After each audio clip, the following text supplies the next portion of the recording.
All right, we're back. More video, better background, better looking people. I like the same looking people. I have a beard now. Oh, that's true. I got the same hair and everything. You probably can't see that I have a beard. I have normal hair. Brittany has bangs. Yeah, look at that. Brett, you gonna grow bangs? Actually, you know what? It was funny. I trimmed my hair last night, and I realized I forgot one freaking hair right here. What do you mean you trimmed your hair? You don't I just have any freaking hair. have it. Didn't you notice, like, last night it was more gray showing up? You know? I got to keep it down so it doesn't look as bad. That's awesome. We're not talking about hair. We're talking about sugar. We should have one where we talk about hair. We could talk about hair.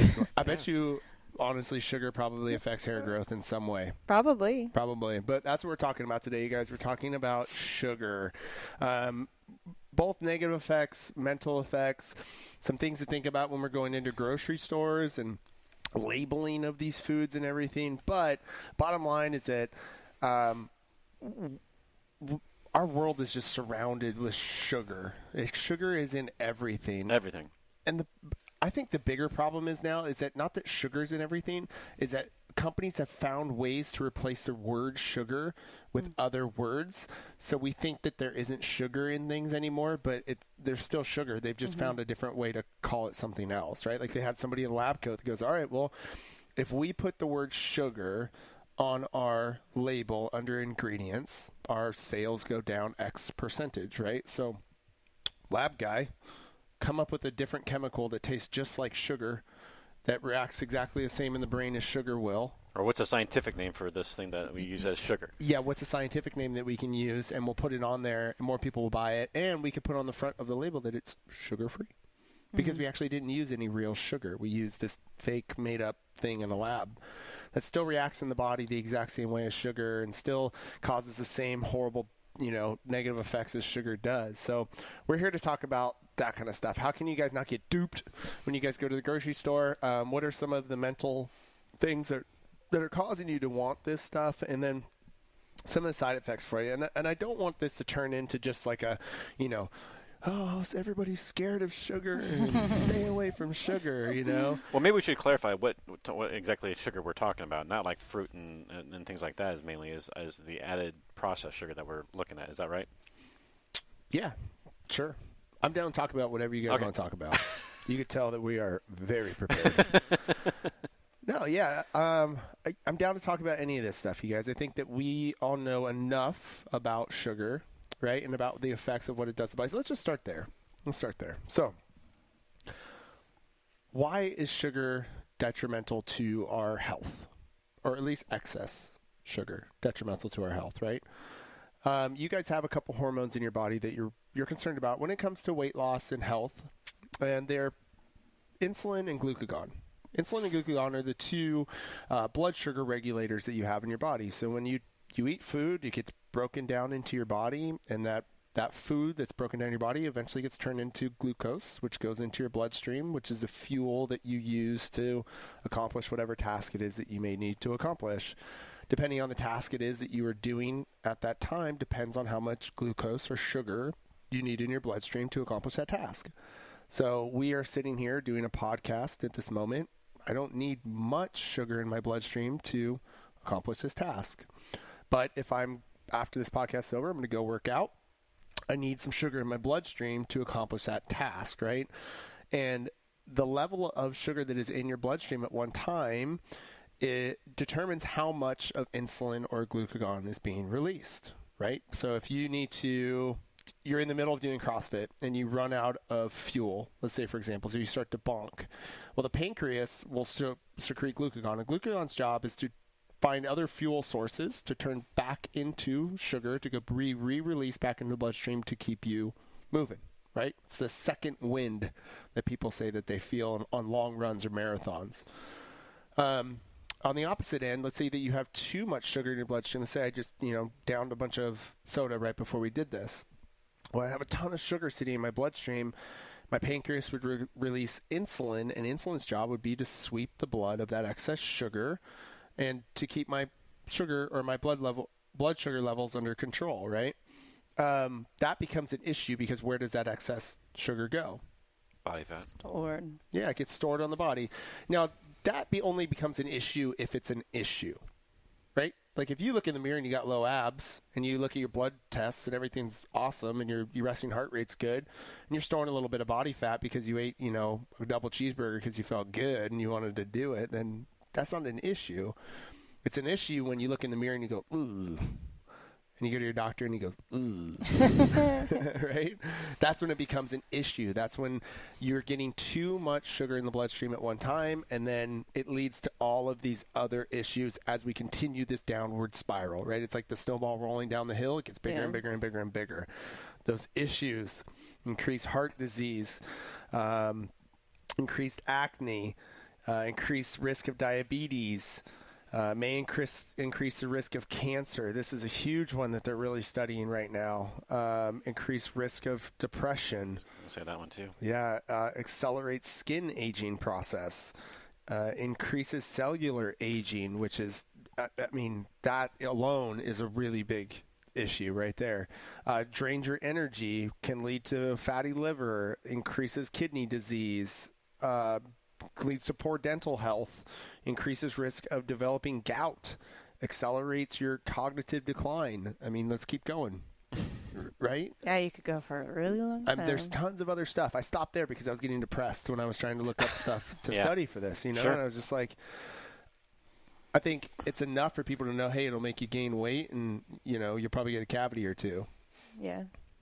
But, yeah. So before I get into, I would really like to dive a little bit more into those risk factors and stuff and kind of what does that actually mean? Okay, great. It causes me to have wrinkly skin, for example, why and how. I'd love to get into that, but let's take a step back and let's talk a little bit about the evolution behind sugar and why our bodies actually crave it. So, Brett, you did some stuff on one of the blog posts that we had on Coast Range Nutrition, right? Yeah. And it was about kind of why the brain gets the body to crave this stuff. Right.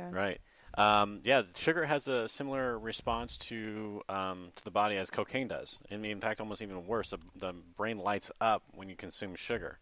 And I actually did on my own little experiment where I tested different types of ice cream where it had more sugar versus less sugar. And I found the ones that I had that had more sugar. Yeah, exactly.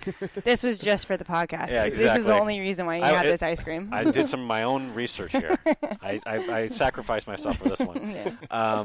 And I found that the ones that had more sugar in them, I craved that brand more.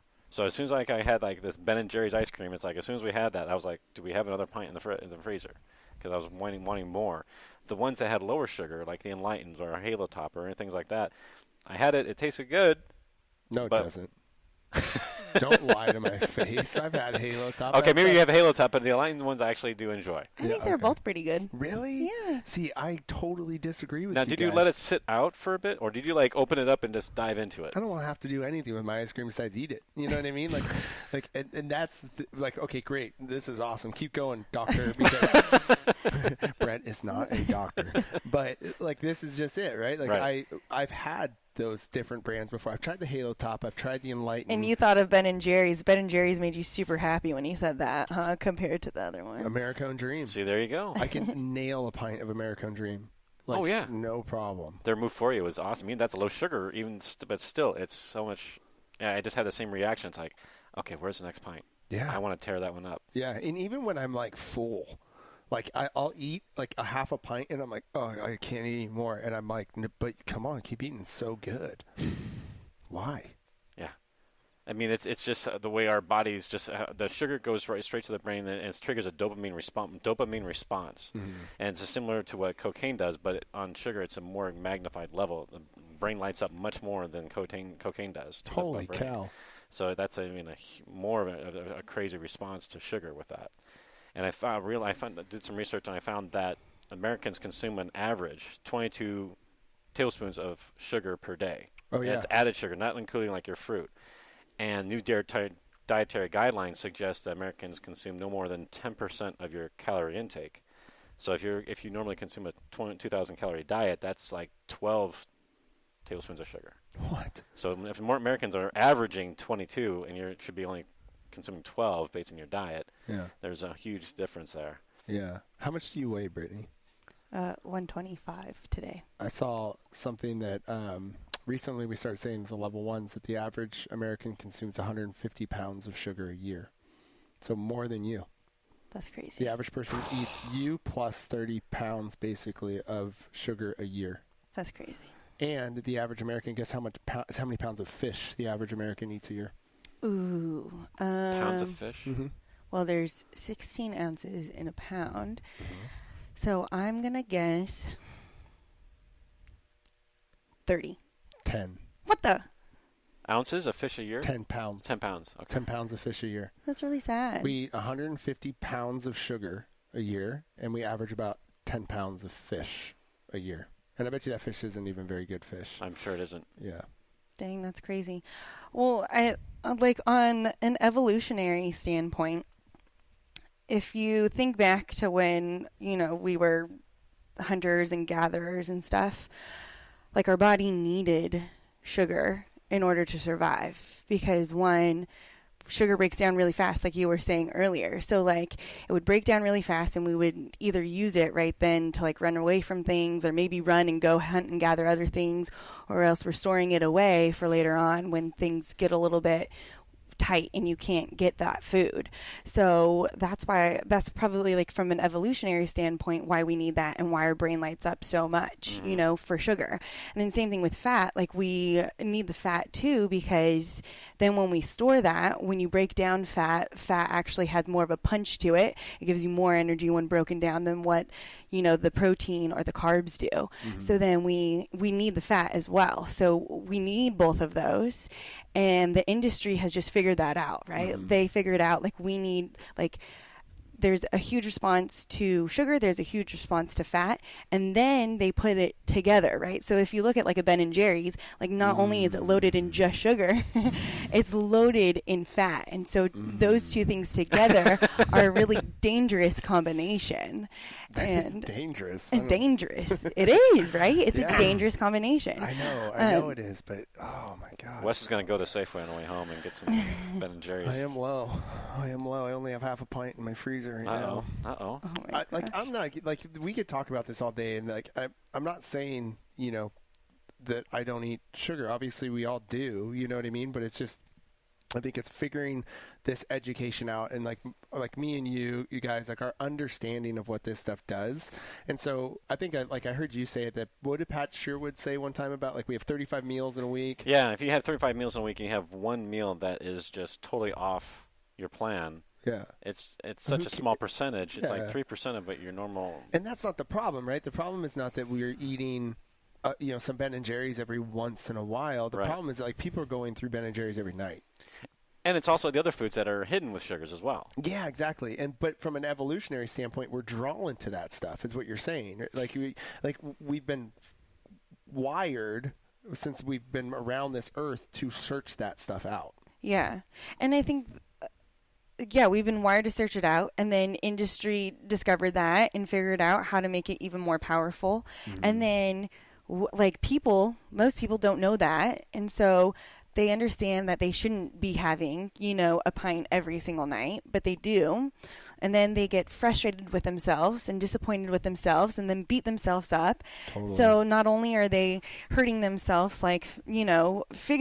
health-wise, like with physical health, but also like their mental health, and it's a downward spiral from there. So like if you can just have the awareness that it's not you being weak. It's, the industry figuring out how to totally take over. Totally. Then that at least gives you a little bit more power. Yeah, for sure. It's like, it's not your fault that you crave these things. They've literally spent billions of dollars figuring out how to get you to want this stuff. Yeah. And not only that, but then they've also figured out now that there's more awareness out there, that they can, like you were saying earlier, they can hide it and they can call it different things, or they can make it look healthier by calling it something different. And then we can put that on packaging. And like you were saying earlier, they might call it by its fancy name, and they'll put it on the ingredient label, but it won't say sugar in the ingredient label, call it by its fancy name. But on the front, they can now package it saying, with big not bright stars, but with the big sign on it saying like no sugar, you know, sugar free. Yeah, sugar free on it. And so you see that package and you are only looking at that front part and you're like, awesome, like I'm going to get this because it's sugar free and I'm going to be healthy. The best way to do it, just turn around, and if you can't pronounce words on the back, it's probably sugar. Yeah, totally. I know. I was trying to be like more aware of all the labeling on food packaging, and I was like, oh my gosh, I'm totally like, and it's not just like regular stores. I think it's like health food stores as well. Like we have Whole Foods here and Trader Joe's, and like I'm like, oh, I'm going to be healthy and go to Whole Foods and Trader Joe's and get all my groceries there, you know? For some reason, when I buy cookies at or like Whole Foods, like I feel way better about it. Yeah, you're like, heck yeah. Like, and then, so anyways, I'm talking about cookies at Trader Joe's. I was like, okay, I'm going to look up the ingredients on one of those Trader Joe's Oreos, and I'm going to compare that to like a regular Oreo and see what that looks like. So at first I was like, okay, actually I'm just going to look at the macros first because it was like so huge on there. So the Trader Joe Oreos, it has 6 grams of fat. This is the serving size is for 2 cookies. For 2 cookies, it has 6 grams of fat.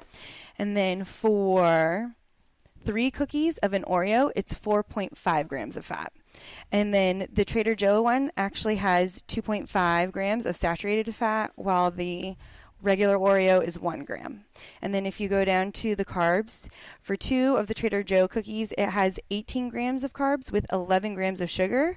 For the regular Oreo, for 3 cookies, it's 27 grams. So it's the same. Yeah, just about the same, but 14 grams of sugar, which is a tiny bit more, right? And they both have 1 gram of protein. And then if you look at their ingredients, like the first thing on Trader Joe's is cane sugar. So like the main ingredient that is sugar, while the first one in the regular Oreos is some flour. But then the next one goes into like sugar, and then you look at it and it's like canola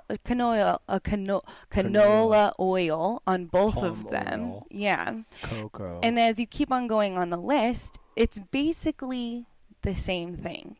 But on the front of the Oreos, on the Trader Joe Oreos, it has a huge sign that says gluten-free. And everyone right now is like so afraid of gluten. Everyone thinks that they have a gluten intolerance, which I'm not saying gluten isn't a great thing for you, you know, but like because it says gluten-free, not everyone.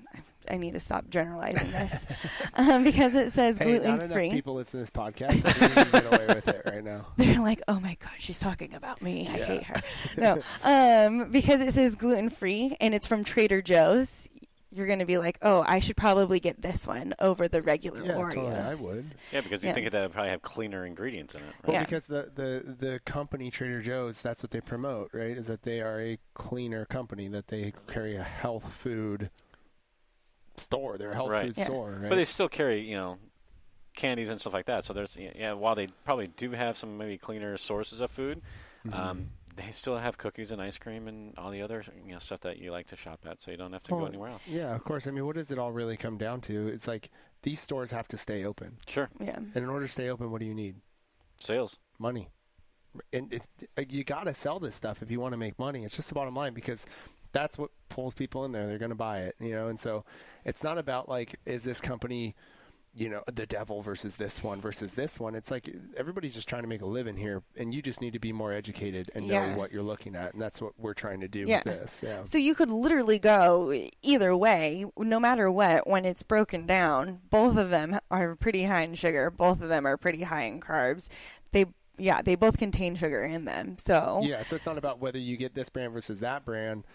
It's having the awareness, though, of not to just look at the front of the package and be like, okay, this is going to be the healthier option. It's flipping the thing over. Yeah, okay, so let's talk about that. That's awesome. All right, so let's say that you are trying to be more, mindful of what you're getting at the grocery store and you're shopping. And what are some things that, like you're going down the aisles and you're looking like, okay, this thing says gluten-free. But really, what should we be doing when we have a package in front of us? Like, what should we do with that package in order to make sure that the food that we are giving to our families and to ourselves is the best thing for us? I would say look at the ingredient, look at the macro label. So look at the protein, fats, carbs, because now I believe this year is when foods have to start adding a label that says under sugar, it says, or added sugars. Under carbs, and it says added sugar, and there'll be a certain gram count. Oh, so you can see there if there's any added sugar in that. So it's not just sugar coming from the food itself. Right. Like it'd be like a banana has sugar, obviously, Yeah. because Right. it's a banana. I'm talking about like the peanut butter that if you you buy had that a- has sugar in it. Yeah, if you had a banana and then they added sugar on top of the banana, then they would have to put a label on it that says added sugar to this banana. Yeah, that sounds Sugar-coated so banana. gross. I bet you it's good. I bet you it's good. I think that's great advice, right? Like turn it over and start by looking at the label. I even honestly, like before I even look at the macro macros. count and stuff, I really look at the ingredients, and because it's law that they have to list ingredients in order of how much is in the food, right? So the first ingredient is what the majority of that food is made out of. So like we look at the Oreos here, for example, and the first ingredient is cane sugar. So that means that the majority of this food is made of cane sugar. And then the next ingredient is grain blend, which is corn flour, soy flour, rice flour, cornstarch, potato starch, tapioca starch, potato. Oh, Yeah. another potato starch. I thought they already said potato starch. Potato flour. Oh, and starch. xanthan gum, or Arabic gum, and a word I can't pronounce. So we have cane sugar and then a bunch of words I can't pronounce that went into making this thing the basics of what it is. And that alone is enough to not give it to my kid. That's for damn sure. And then for me to go like, maybe I'm going to think twice about this, right? I looked at this the other day. I went to the store really quick because I forgot barbecue sauce, and I wanted to make some crock pot chicken. And I was just going to put barbecue sauce on it and leave it in there and then tear it all up and use it for the week. And I grabbed the bottle of Jack Daniel's barbecue sauce, and I was about to walk out, and I was like, as I'm walking down the aisle, I turned it around and looked at it, and like first ingredient on there was high fructose corn syrup. First ingredient. And I was just like, turned around, went back, put it down, and then I just sat there for a second and I kind of looked at each one of them. And when I found one that the first ingredient was, I think it was like tomato puree, and the second ingredient was sugar, and I was like, okay, well that's better. Yeah, cool. Yeah. I'll take this one over that one for sure, you know? Yeah. At least the majority of what's in here is tomato puree. Like, Yeah, exactly. Cool. And you just made a more informed choice. Didn't know the difference in taste at all. Like it tastes just as good. It was just totally the same. I can't buy store barbecue sauce anymore. I have to just make my own. Oh, yeah, that's awesome. The way I can, that's the way I know that's like, okay, nothing in there. Because with sugars, like you said, if the words you don't recognize, possibly something we'll be aware of, the suffix, the last three letters of a word, OSE, so dextrose, maltose, those are sugars. Oh. So if you see a word with the last three letters as OSE, those are different labels or different names of sugars. That's a good note to put in your phone. For sure. Heck yeah. Tying back like what you were saying to what Brett was saying earlier is that just that simple, like knowing those things and looking back at the labels and picking the one that didn't have sugar as their first ingredient. I mean, we're talking about barbecue sauce, so you're not chugging the thing of barbecue sauce to to get your cravings or curb your hunger or your cravings. But say that was ice cream, right? Mm-hmm. If you were to choose the option that has more food in it and with sugar as a second ingredient, going back to Brett's thing, you're going to feel fuller later on, or you won't have that craving as much. Brett was saying earlier that between the two ice creams, the one that he chose that has less sugar in it was the one that made him feel like, one, he got probably his craving in to eat ice cream, and two, he wasn't craving it again within 30 minutes later, or like was hungry 30 minutes later. So just knowing those little things, you can still at least enjoy life, like we were saying earlier, but do it in a way that is going to be more healthy for you. Or healthier for you, and not leave you hungry later on. Well, yeah, the body recognizes when it's getting real food. Like it's been doing it for millions and millions of years, and so when real food is chewed up into the mouth, put into the small intestine, into the big intestine, like signals are sent to the brain that, hey, this guy just ate some food. But when we ingest something, carrageenan or ammonium bicarbonate, I'm pretty sure that wasn't in the fields the last couple million years, and our bodies don't even recognize it as food. It's just a chemical compound that's going into our body, and so there's not this signal that's sent to the brain saying that this dude just ate some food, like, awesome, we're full. Yeah. It just goes, what was that? We got a dopamine response like cocaine, let's get some more of that. I don't know what that was, but it wasn't food. And so when you're looking at labels, if you can turn it around and you can recognize every ingredient on that label, your body's going to recognize every ingredient on that label as it's ingesting it too. And it's going to signal to the brain that it's full. So you're going to eat less. You're going to feel full longer. You're going to be more satisfied. You'll probably get the craving fix like Brett did with his ice cream too, right? Like, so he was able to make a more informed choice. He got the little craving fix that he wanted, and his body feels better. And it's not going to have, I mean, what was that list of things that I just went down? You know, acne and aging of skin and cancer causing cells. And so it's, I think that if you're going to start anywhere with this and you're going to the grocery store this weekend to shop, start by just pick up everything that you are going to put in your cart, turn it around and see if you can recognize the ingredients on the back. Cool. Yeah. Very cool. I think like another tip, this is like more on like the awareness side of it, is like, one, when you go to the grocery store, like just don't buy it. If you know that like it's not going to be good for you, like don't buy it. Go home. If later on you want it that bad and you're going to go out of your way to make that extra trip to go to that store to get that Ben & Jerry's, one, there's a couple things that you can do beforehand. Like if you're having that craving, write down whatever it is that you're craving, because one, that could be a sign of some sort of deficiency. Yeah. And two, also write down like kind of what emotional state you're in. Nice. I like it. Yeah, because if you're like, if something really sad happened and you're like, man, I really want Ben & Jerry's, it makes me feel just like, oh, like I just want that comfort and like the softness of the Ben & Jerry's. Like you could recognize that, know that what you're feeling, you want comfort. You might be able to get comfort out of a blanket and some nighttime tea, you know, and be able to get your emotions, you know, on track before getting that Ben & Jerry's. And so I think like taking it back and looking at the why is this happening is going to be what's going to create that actual change later on. Totally. You know? Don't even put it in the house in the first place. Give you the opportunity. Yeah, give you the opportunity to slow down, figure out what's going on, and then write it down. And then you can go to someone like us and be like, hey, like, you know, I'm having this problem. Like I am continually like getting cravings for this and this and this.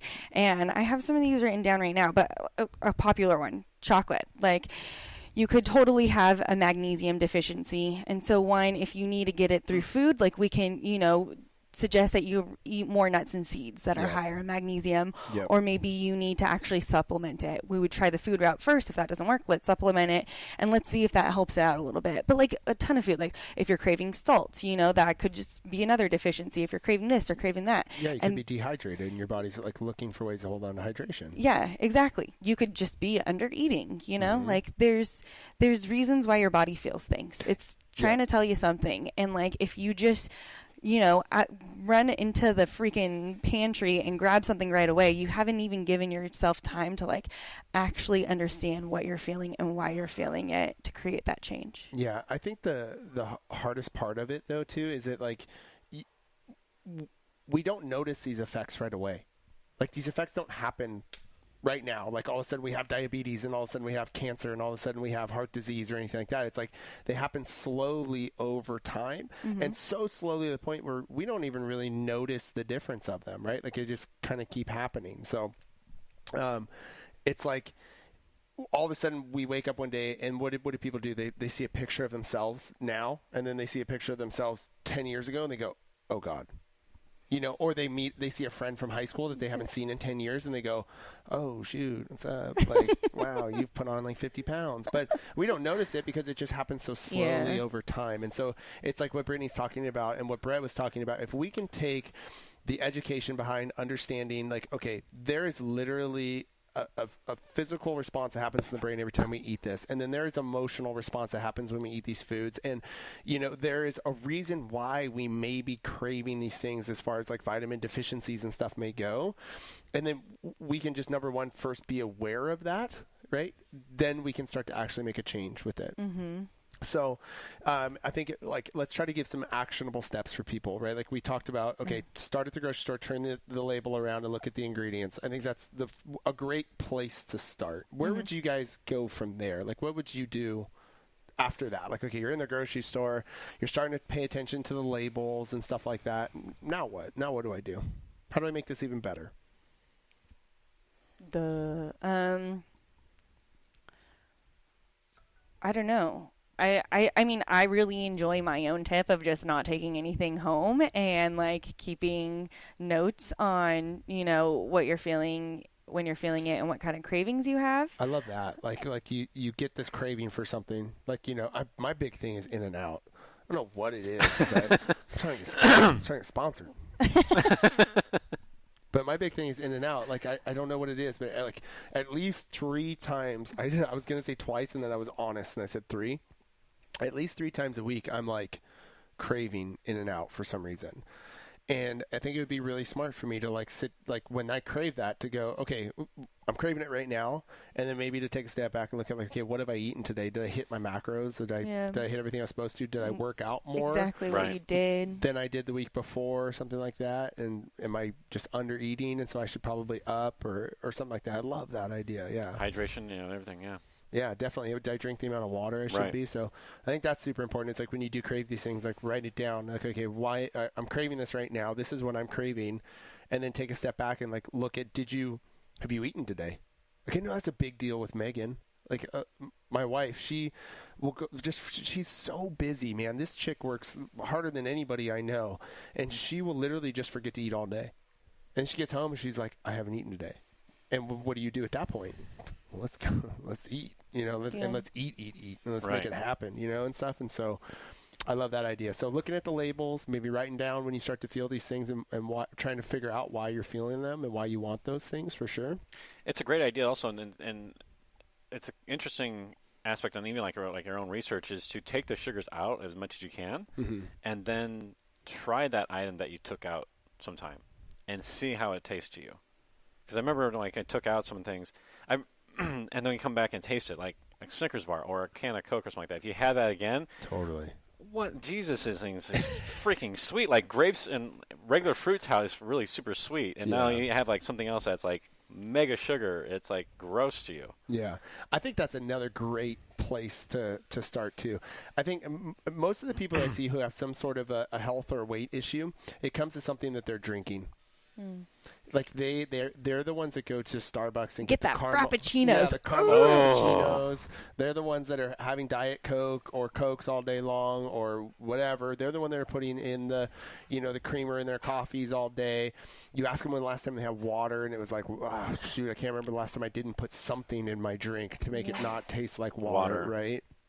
And so that would be another place to start, is just look at the drinks that you're having every day and is the majority of what you're drinking water or is it something else? And then look at the sugar content of each one of those drinks. So like it's all online. You can look up Starbucks' website and find out how much sugar is each one of those drinks. And I would just start at the one that has the most sugar in it and slowly chip away at that. So, and that doesn't mean like you just go from like, a million to zero, like cold turkey it. I would honestly just go, if you get a Venti caramel frappuccino, you go down to a grande and just start there and then go down to a tall, you know what I mean? And then slowly chip away at that stuff. If you drink 10 Cokes a day, then drink 9. Yeah. And just keep track of it that way. Like it. Love it.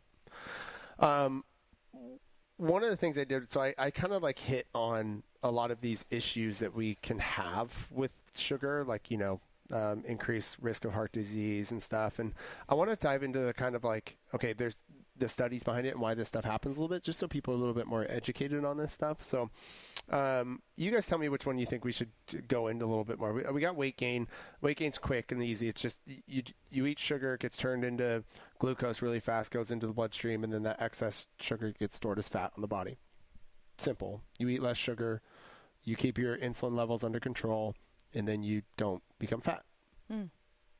Same thing with diabetics, right? You become a diabetic because your pancreas is creating so much insulin and working in overdrive that it gets to the point where it's overworked and it can't secrete insulin anymore, so you have to give yourself shots of insulin. Boom. There you go. So there's weight gain and diabetes. We have increased acne, increased risk of cancer, depression. I think that's a big one. I agree.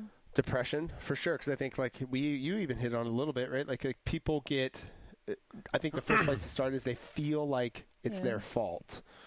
You know, they're like, I eat this thing, I'm so weak, I can't like keep myself from eating this. But we kind of hit on that before, that it's, number one, recognizing that it's not all your fault. Like, this stuff is literally billions of dollars have been spent to figure out how to get you to eat this stuff, you know, and packaging is millions of dollars spent on packaging to get you to want to buy it because it's gluten-free and sugar-free, and you think you're doing the right thing, you know. And so, yeah, not only that, I was thinking about this earlier about, I know someone, like a family friend member, and I know that she's going through like a state of depression right now. And honestly, like right now in my life, like I'm learning so much more about like people surrounding me that are having these mental issues. And I think like it's mental issues and that kind of things are being brought up a little bit more, and people are getting more comfortable with like saying how they feel, or like if they're in this, you know, hard state. Anyways, she's dealing with depression, and one of the things that she cannot kick to the curb is her Diet Coke. Yep. And I was trying to explain to someone who knows her that like that would, if she could get rid of that, that would help out so much, because the fake sugar that's in there, you know, is causing disruption to her gut. And in your gut, like 90% of your serotonin, which is like your happy, feel good hormone, isn't in your brain, like you would think, because you're like, oh, I feel happy in my brain. No, it's like in your gut. And so if that's being compromised right there, then you're not going to be able to feel happiness like you should be able to, you know? Totally, and that's blocking the signals to your brain. So your neurotransmitters in your brain that actually signal good responses and make feel good. Remember, we talked about it, I think, last podcast we did, that like people who fasted for longer periods of time, they found that they got better feel-good hormones that went into their bloodstream because their gut health got better. Yeah, exactly. So I think that the sugar in that gut health is can really impact just the mental side of it. And so just like getting rid of that one Coke, you know, Diet Coke or whatever, can help out a lot. Yeah, they did a study and followed 8,000 people for 22 years. This is a long-term study over a big population, which is pretty awesome. So you can put this as almost as fact, basically. Showed that men who consumed 67 grams or more of sugar per day were 23% more likely to develop depression than men who ate less than 40 grams of sugar per day. Another study in over 69,000 women demonstrated that those with the highest intakes of added sugar had a significant greater risk of depression compared to those with lower risk. And that's one thing that you were hitting on, Brett, saying that now this year they have to put on the label added sugar. So that's something that you guys can be looking for in your labels when you're out there. The reason for this is they say that research believe that blood sugar swings. So remember we talked about that insulin and glucagon kind of swing of when the blood sugar is too high and the blood sugar is too low. And these big swings that happen, instead of it just staying normal and regulated, is causing a neurotransmitter dysregulation. And inflammation. So basically what we talked about with the gut and in the brain, it's causing these neurotransmitters to not be able to fire the way that they should. They're kind of getting like blocked, and they're not able to like fire and make you feel good like they should. The highways are getting cut off, and they think that this is what's causing these mental health impacts basically, and leading to depression. And I remember that guy who the guy wanted to kill himself. He was so depressed. He wanted to die. And so he was just like, I'm just going to starve myself to death, because he couldn't bring himself to like actually do it in a different way. And he went weeks without eating, and all of a sudden started feeling better, and his depression went away, and he felt amazing. And like a few weeks in of just only drinking water and not eating at all, his depression was completely gone. And now he like travels around the world and like talks about it, and like talks about intermittent fasting and getting people to like understand the relation between gut health and brain health and everything. So cut down on your sugars if you're feeling a little depressed, and I'm sure it'll help you for sure. Yeah. I mean, if like they did a study where they had some lab rats and they subjected them to sugar, and the ones that got addicted to sugar, they would even cross an electrical path. Yeah, I remember you saying to get to a single M&M. That's so crazy. And so that kind of shows you like the addiction, the power of addiction that sugar can cause. And even like you told me with JoJo, you gave her one cookie. Oh, dude, and all she talks about now is cookies. Yeah, cookies. And I'm like, where did you even have a cookie? I don't even think we've ever given you one. And she had one at daycare, I think. And like now she's like, cookie, I want more cookies. And it's just like hardwired into us. There you go. Crazy. All right, guys, we'll wrap this bad boy up. I'm getting the time signal. We got video now, Britt. They can see you. That's okay. They don't mind. All right, It's guys, real. wrap this thing up. So let's kind of like wrap this thing in a bow and give it back to you. So sugar, I don't want to leave this thing saying that it's like all bad, right? Because no matter what you eat, protein, carb, fat, even if it's real food, it all gets broken down into sugar. Sugar is what keeps us alive. Sugar is what helps us do CrossFit, go hiking, be badasses. It's the fuel that we need to survive. It's added excess sugar that is the issue. Exactly. And I think we all know when we're doing it. We all know when we're eating it. We all know we shouldn't be doing it. But at least now you have a little bit of education on, hey, why do I crave this stuff? Well, it gives you dopamine responses in the brain, the same as cocaine. Holy shit, If you've never done cocaine, don't worry about it because you had something better already. It's from an evolutionary standpoint, it's something that we've craved for forever. Yeah. And you've got to be smart when you guys are going to the grocery store. So I challenge you guys this weekend when you guys are doing your grocery shopping, start by looking at the labels. Like if you are going to buy stuff with labels on it, which the goal should be to slowly get yourself away from that stuff. You want your grocery cart to basically be, I would say, about 70 to 90% one ingredient foods. So when you look in your grocery cart, it's like, that's an apple, that's a potato, there's an orange, there's a banana, those are eggs. That's steak, that's chicken. None of that had an ingredient label on it that I had to turn around to even try to see what was in it, right?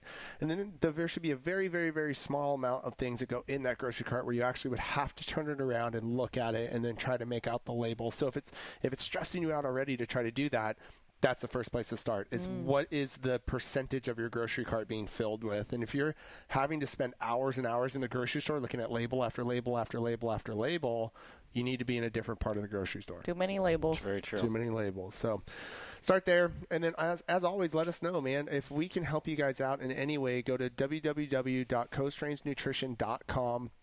And hit us up, or you guys can send us an email at coastrangenutrition@gmail.com.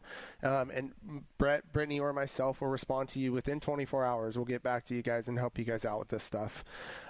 We also have personalized nutrition coaching, too. If you guys want us to help you out in that way, we can help you out there. Again, go to our website and send us an email, and we'll help you out there. And we have a sponsor. What? You guys didn't even know about this. No. I got coffee for you guys.